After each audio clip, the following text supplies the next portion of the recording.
e ensinas, e ninguém despreza a tua mocidade, mas sê um exemplo dos fiéis na palavra, no trato, no amor, no espírito, na fé, na pureza.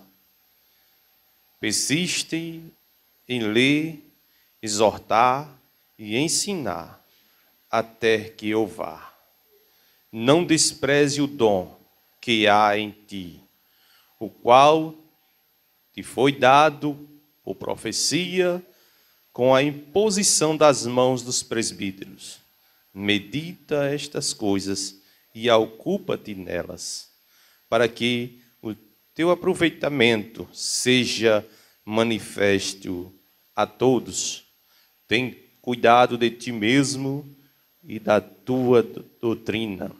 Persevera nestas coisas, porque fazendo isto te salvará, tanto a ti mesmo como aos que te ouvem. Amém.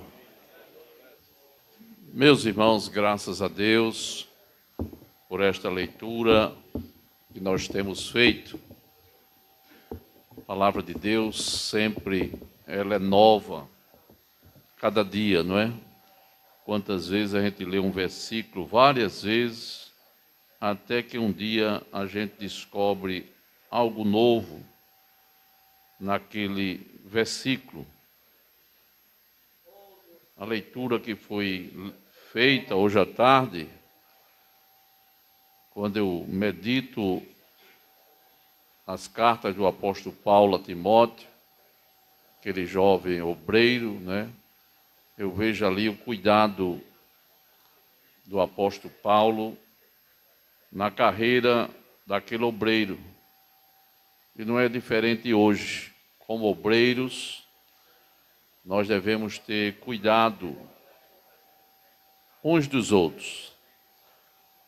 Os nossos companheiros que estão conosco hoje, não é? Pela misericórdia de Deus, trabalhando, fazendo a obra do Senhor com alegria, mas devemos ter cuidado nas recomendações que a Bíblia traz à nossa mente com o nosso ministério. Deus dá, mas Deus também tira, né? Ele abate, Ele exalta, é Ele que faz todas as coisas da nossa vida, mas nós temos a nossa parte também, a nossa responsabilidade. O apóstolo Paulo não desconhecia isso. E ele disse para Timóteo, ser o exemplo dos fiéis. Então, como obreiro, nesta oportunidade é importante uma reflexão da nossa parte. Como obreiro, que exemplo eu estou dando como obreiro? Primeiro, dentro de casa, com a esposa e com os filhos.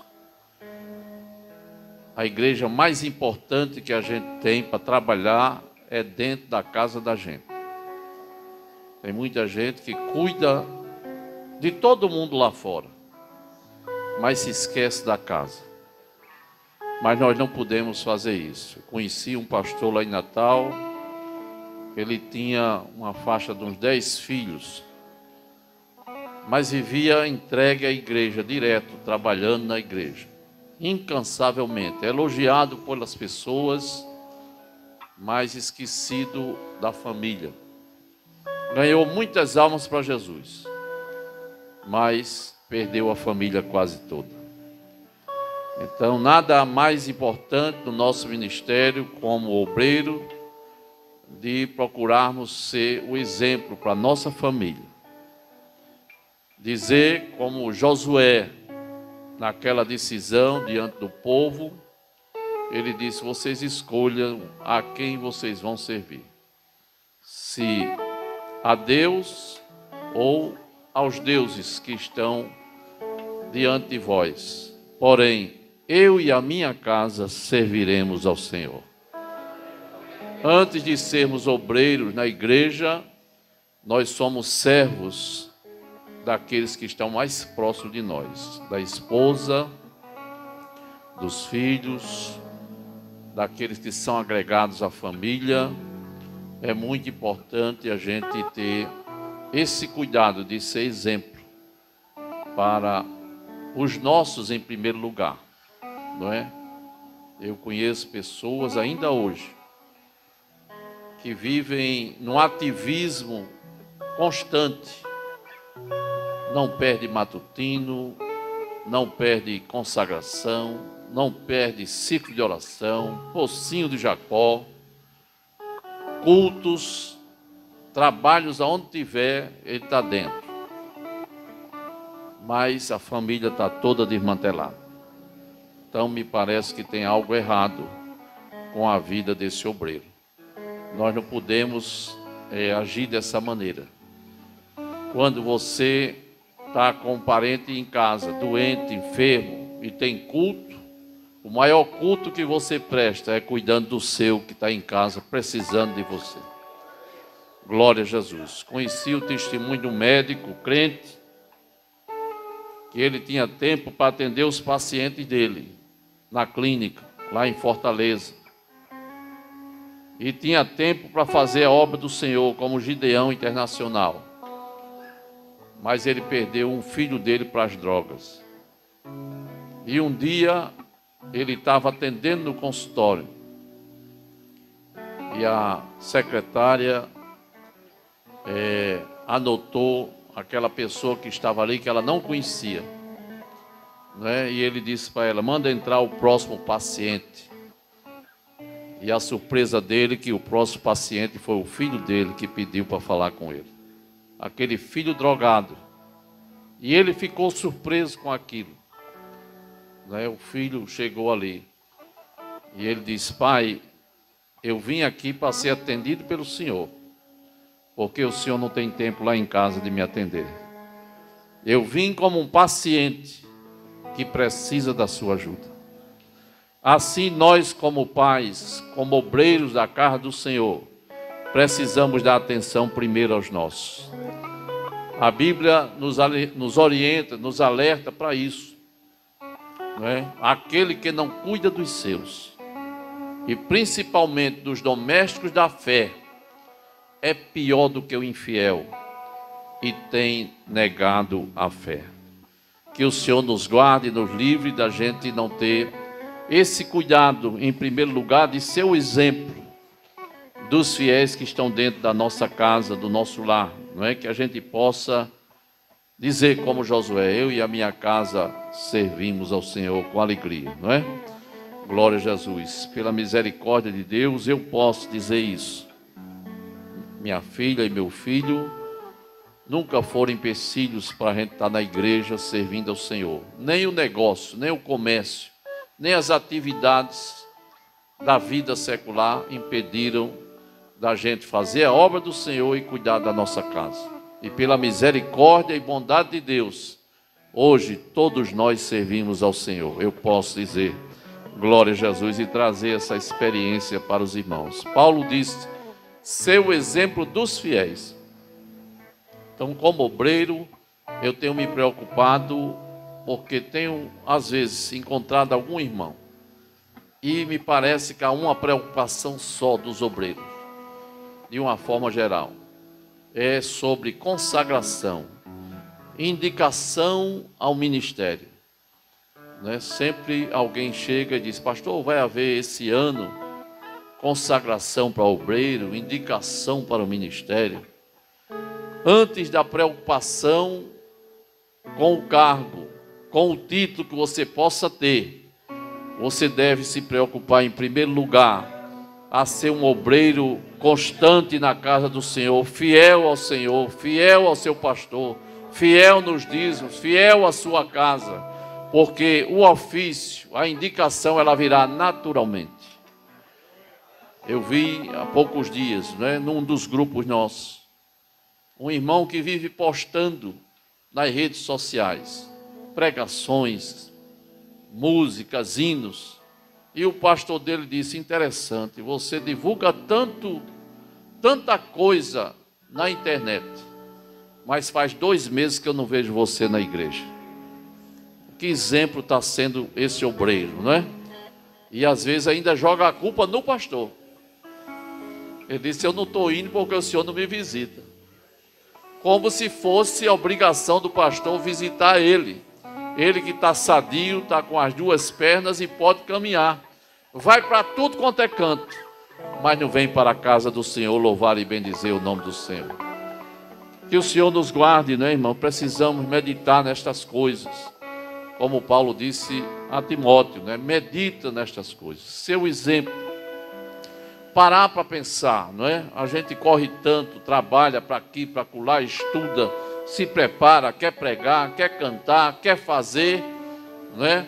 Mas é preciso eu e vocês, como obreiros, parar para meditar. Como é que eu estou? Meu Deus, fale comigo, me mostre como é que está o meu testemunho perante os irmãos, perante a igreja, perante a minha família, não é? Nós devemos ter esse cuidado. Se examinar, como disse o pastor Reginaldo, examine-se a si mesmo. E para se examinar, você tem que parar para meditar. Né? Às vezes a gente fala em avivamento, mas avivamento só acontece se houver uma parada, se houver um exame. Se não houver parada, não vai ter avivamento, de jeito nenhum. Não é? Por quê? Porque a pessoa acha que está bem. Ela vai na disparada, na carreira dela, não é? E acha que está fazendo certo. Porém, nem sempre aquilo que a gente pensa que está fazendo certo é o certo. Às vezes a gente é até sincero. Se você sair aí na rua de Rio do Fogo e encontrar católicos na rua e você perguntar se ele está na religião certa, se ele acredita, ele vai dizer com certeza: essa religião que eu estou servindo, eu já herdei da minha avó, do meu avô, da minha mãe, que disse que eu não mudasse dela nunca. Mesmo quando ela morreu, ela disse isso a mim.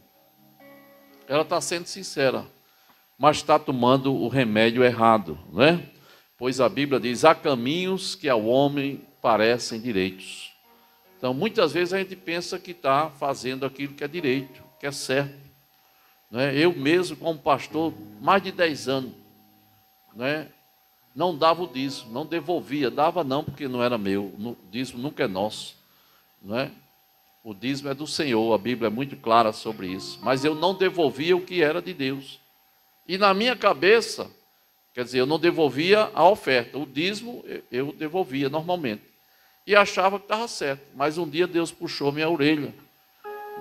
Ele mesmo falou diretamente a mim. Ninguém veio falar comigo, me repreender, porque eu não dizia nada a ninguém. E naquele dia ele disse a mim, com todas as letras que eu vou dizer aqui, com temor e tremor, ele disse: você está me roubando. Roubando, foi essa expressão mesmo. Que o Senhor falou comigo, de manhã bem cedo, 6 horas da manhã, quando eu estava estudando a palavra de Deus. E eu não estava nem pensando nesse assunto. Mas ele disse: você está me roubando. E ali eu tremi nas bases, e o Senhor falou claramente pela palavra. Vós dizeis: em que me roubais? Nos dízimos e nas ofertas. Então eu não dava oferta, achava que eu devolvendo o dízimo, estava resolvido diante de Deus. Sinceramente eu agia assim, achando que estava certo, mas não estava. E o próprio Deus, por misericórdia, vendo a sinceridade do coração, Ele corrigiu aquela atitude da minha parte. Então por isso que a gente deve se examinar, perguntar a Deus: Senhor, eu estou certo? Será que eu estou correto? Se você falar com sinceridade, como obreiro, Deus vai falar ao seu coração. Ele não quer que você erre. Ele não quer que você cometa pecado. Ele quer que você se apresente justo e correto diante dele, para a glória do seu nome. Meus irmãos, nós não vamos perder muito tempo, porque temos muitas informações importantes para este mês. Eu quero apresentar os obreiros. Dessa feita, quando eu apresentar o obreiro, a equipe que acompanha ele, eu citando o nome, já pode se levantar e todos vamos cumprimentar uns aos outros no final, tá certo? Então eu quero aqui apresentar, em primeiro lugar, é o pastor Queginaldo Barbosa, de Rio do Fogo, e seus obreiros, né? Muito bem, graças a Deus. Pronto. O pastor Queginaldo está informando que tem que assentar. Pastor Cláudio, Morro dos Matins. E Rodas, de São Miguel do Gostoso. Muito bem, grande caravana. Deus abençoe. Pastor Manuel Baracho, de Monte Alegre.